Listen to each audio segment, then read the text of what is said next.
Imagine you're standing in a museum, surrounded by art. Contemporary, classical, straightforward, and maybe incomprehensible. What does the label say about this artwork? Do they merely list the artist's name and date? Or did they offer something more? Was it long and descriptive? Did it tell a story that had you lingering in curiosity or boredom? Does this paragraph of information truly interpret the meaning of the artwork? Philosophers, art critics, and artists have busied themselves mad with this question, and to this day have not reached a definitive answer. There is a possible solution to this uncertainty: to encourage personality in writing that embodies the artist's intent, provides historical context, and abandons conformity. Before we can add personality, we must familiarize ourselves with the anatomy of a museum label. This is the tombstone information. It gives the viewers a basic description of the artwork, with the artist's name, culture, lifespan, title of artwork, date, and material of artwork. This is the credit line. It tells us how the museum received the object. The longer, more descriptive paragraph is information that the curator or artist wanted you to know. These tend to be more creative or undergo changes to fit the desires of institutions and critics. This small piece of paper ironically holds most of the interpretive weight in a museum, despite if the artist had any say of what's on it.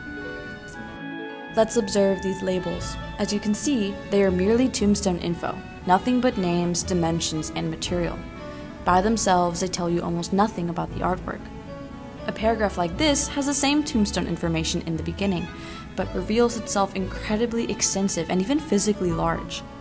It's clear that an artist or curator was attentive towards the painting's creative process. Now, if the artist isn't here to provide their statement, then the writer has a lot of responsibility. How much should they express their opinions when describing art? In the mid-20th century, literary critic W.K. Wimsatt and philosopher Monroe Beardsley argued that artistic intention was irrelevant. They called this the intentional fallacy, the belief that valuing an artist's intentions was misguided. They argued that art must be standalone, and that even the thought, inspiration, and intent of the artist wouldn't affect your experience of the work otherwise. But this detachment from the artist causes a lack of description in museum labels and other art writing. On the other front line were literary theorists Stephen Knapp and Walter Ben Michaels, who rejected the intentional fallacy.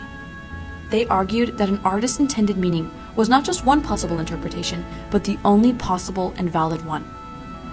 An intentional creator, meaning a person who put their own intention and opinion onto something, is what makes the work of art subject to understanding at all. This is a philosophy that we should embrace in order to encourage descriptive art writing. In Iris Moon's virtual exhibition, What's in a Label?, label writers of the British Atlantic were asked to revisit and revise a label from a decorative arts object that they had previously written. The pair of candlesticks was labeled by writer Patricia F. Ferguson, project curator of the prehistory department at the British Museum. The written description label from 2017 says, "These candlesticks, modeled by Giuseppe Ricci, depict Africans supporting conch shells on shell-like rockwork, known as rocaille, with coral branches. They may have been a part of a marine-themed table service," which was rewritten as follows. "The presence of kneeling Afro-European figures struggling under enormous shells normalized enslaved labor.